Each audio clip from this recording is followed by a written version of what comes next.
Mbabazi ye mu kwogerako eri abatuuze ba Kyoli essira alitadde ku bya bulimi n'ategeeza nti y'engeri yokka Uganda gy'esobola okutuuka ku nkulaakulana ey'omuggundu. Akkaatiriza nti singa bafunira abalimi akatale k'ebirime byabwe buli munnansi waakufuna akaseko ku matama kubanga buli omu akolerera kufuna. Ono awerekeddwako President General wa DP Norbert Mao ne Olalo Tono yali ssenkagale wa UPC era bongedde omuliro n'amaanyi mu kampeyini ze.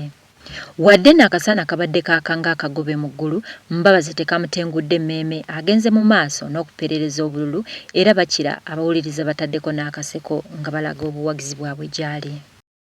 Abalimi mu kitundu kino bannyonnyodde nti mirundi mingi bagezaako okwewala wabula ate oluusi ne balemererwa okuzizzaayo nga ne bye balimye tebivuddeemu. Wano nno waasinzidde n'abagumya era n'abasaba bamuwole ebbanja bo bamulonde nti buli kimu kijja kugenda bulungi.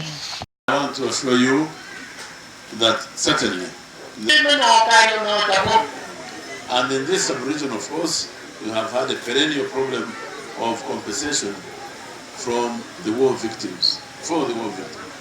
Even if it means cutting down some activities of government in order to bring this to an end, we'll do so.